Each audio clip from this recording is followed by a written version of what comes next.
आ, ये आ कहाँ से आया? तो इसमें का अ और ये में के आ, ये दोनों के मिलने से आ बन गया और वो बन गया क्या? देवालय। क्या बन गया हुआ? देवालय बन गया। क्या बन गया हुआ? देवालय। ठीक। नेक्स्ट यहाँ पर देखो, रामाजोरिस, यानी कि इसमें आ है और ये में ई है, ये दोनों के मिलने से क्या बनता है? ए, और बन जाता है रमेश। रामाजोरिस मतलब क्या होगा? रमेश। धन जोर अर्थी, इन दोनों को मिलने से क्या बनेगा? धनार्थी। दोनों के मिलने से क्या बनेगा? धनार्थी। ठीक। तो ये हो गई बात संधि की। आगे हम संधि के प्रकार के बात करें तो संधि जो है वो 3 प्रकार के होता है। कितने प्रकार का होता है? 3 प्रकार का संधि होता है। एक हमारा स्वर संधि, व्यंजन संधि और विसर्ग संधि, जो कि आपने हिंदी व्याकरण में पढ़ा है। स्वर संधि, व्यंजन संधि, विसर्ग संधि। ठीक है, दोनों में से। अब आगे हम बात करें कि स्वर संधि किसको कहते हैं। तो जैसा कि हिंदी व्याकरण में आपने पढ़ा है कि दो स्वरों के मेल से जो विकार उत्पन्न होता है उसको हम क्या बोलते हैं? स्वर संधि कहते हैं। तो यहाँ पर भी सब उसी प्रकार के है, स्वर वर्णों के मेल से, यानी कि 2 स्वर वर्ण, क्या हो? स्वर वर्ण। और स्वर किसको कहते हैं? अ आ को स्वर करते हैं। ठीक है ना? अ आ ई दीर्घायु दीर्घ चौथा कहाँ तक? अ तक नहीं, उसको क्या बोलते हैं? हम स्वर कहते हैं। तो जो स्वर संधि है, स्वर संधि के मिलने से जो विकार उत्पन्न होता है उसको हम क्या बोलते हैं? स्वर संधि। ठीक है।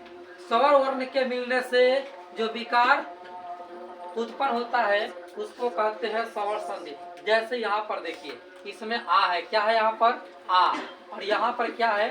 दीर्घई। तो आ और दीर्घई दोनों क्या है? स्वर वर्ण है। दोनों क्या है? स्वर वर्ण। और दोनों के मिलने से क्या बनता है? रमेशा। क्या बनता है? रमेशा। आगे इन चीजों के बारे में खूब बढ़िया से पढ़ेंगे, पहले इतना समझ लीजिए। राम जोर अनुज, रामानुज। रत्न जोर कार, रत्नाकार। रत्न जोर कार, रत्नाकार। अब अगर हम स्वर संधि के प्रकार का बात करें, ठीक है, तो स्वर संधि जैसा कि हिंदी में होता है उसी प्रकार से स्वर संधि 5 प्रकार के होते हैं। स्वर संधि कितने प्रकार के होते हैं? स्वर संधि 5 प्रकार के होते हैं। दीर्घ संधि, गुण संधि, वृद्धि संधि, यम संधि, अयादि संधि। स्वर संधि कितने प्रकार के होते हैं? स्वर संधि भी 5 प्रकार के होते हैं। स्वर संधि कितने प्रकार के होते हैं? स्वर संधि 5 प्रकार के होते हैं। कौन कौन? दीर्घ, गुण, वृद्धि, यम, अयादि। ठीक। अब अगर हम दीर्घ संधि की बात करें, तो दीर्घ संधि में देखो, यहाँ पर संस्कृत में कुछ लिखा है, अकः स्वर्ण दीर्घा, अकः स्वर्ण दीर्घा। इसका मतलब ये है कि अक वर्ण किसको कहते हैं? अ को, ई को, उ को, री को, लिरी को अक वर्ण कहते हैं। अगर कोई सवाल पूछे कि संस्कृत में अक वर्ण किसको कहते हैं, तो फटाक देकर जवाब देना अ, ई, उ, री, लिरी। ठीक है, इसको बोलते हैं अक वर्ण। और अक वर्ण के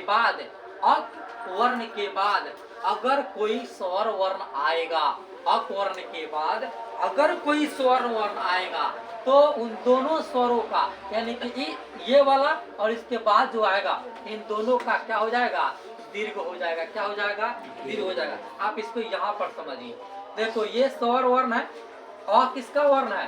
अ का। किसका है? अ का। इस स्वर वर्ण है और इसके बाद कथी आ रहा है? अय आ रहा है, यानी कि इसके बाद अय आ रहा है। तो इन दोनों के मिलने से क्या बन रहा है? दीर्घ बन रहा है कि नहीं बन रहा है? ये दोनों हर्ष है, दोनों कथी है? हर्ष है। और दोनों हर्ष के मिलने से दीर्घ बना कि नहीं बना? दीर्घ बना कि नहीं बना? दीर्घ बन गया।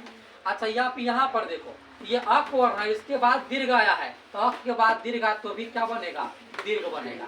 आ के बाद अ है, फिर भी क्या बनेगा? आ के बाद आ है, फिर भी क्या बनेगा? आ। ई के बाद दीर्घ, ई के बाद छोटा वाला ई के बाद छोटा वाला ई है, तो क्या बनेगा? बड़ा वाला ई बनेगा। छोटा वाला ई के बाद अगर बड़ा वाला ई है तो बड़ा ई बनेगा। बड़ा वाला ई के बाद छोटा वाला ई है तो उसका भी बड़ा ई बनेगा। बड़ा वाला ई के बाद अगर बड़ा वाला ई है तो उसका बड़ा ई बनेगा। छोटा वाला ऊ के बाद छोटा ऊ है तो उसका भी छोटा ऊ, सॉरी, बड़ा ऊ बनेगा। और छोटा ऊ के बाद अगर बड़ा ऊ आता है तो उसका बड़ा ऊ बनेगा। और बड़ा ऊ के बाद अगर छोटा ऊ है तो उसका भी क्या बनेगा? बड़ा ऊ बनेगा।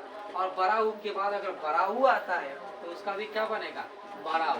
छोटा वाला री के बाद अगर छोटा वाला री है तो उसका बड़ा ऋण हो जाता है। यानी कुल मिलाकर बात ये कहना है इसका कि अ वर्ण के बाद यानी कि अ, ठीक है, अ वर्ण जो भी है अ ई उ री लिरी, इस सब के बाद अगर कोई स्वर आता है तो समझिए कि उसका दीर्घ हो जाएगा। क्या हो जाएगा? उसका दीर्घ हो जाएगा, जो कि यहाँ पर। अब इससे यहाँ पर समझो राम जो अनुजा, राम म में क्या है? अ है, और यहाँ पर क्या अ, तो और अ के मिलने से क्या बनेगा?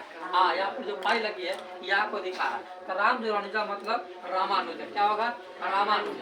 रत्न जो आकर मतलब रत्नाकार, दया जो अर्णव, दया अर्णव, विद्या जो आलय, विद्यालय, रवि जो इंद्र, रविंद्र, कवि जो ईश्वर, कविश्वर, मही जो इंद्र, महेंद्र, लक्ष्मी जो ईसा। और देखो यहाँ पर क्या है? यहाँ पर बरकाई है, क्या है? बरकाई है। और यहाँ पर क्या है? बरकाई है। बरकाई और बरकाई के मिलने से क्या बनेगा? बरकाई ही बनेगा। क्या बनेगा? बरकाई। यानी कि लक्ष्मी जो ईसा, लक्ष्मी सा, भानु जो उदया, भानु उदया, लघु जो उर्मी, लघुर्मी, वधु जो उत्सव, वधुत्सव, वधु जो उहनम, वधुनम, प्रीति जो ऋणम। देखो प्रीति छोटकारी जो छोटकारी, दोनों के मिलने से क्या बना? बरकारी। यहाँ पर दिख रहा है, ये बरकारी इस प्रकार का होता है, इतना याद रखना। ठीक है, इसको क्या बोलते हैं? बरकारी। छोटकारी और छोटकारी के मिलने से क्या बन गया? बरकारी। इसको कहते हैं पितृऋणम। क्या कहते हैं? पितृऋणम, पितृऋणम, पितृऋणम।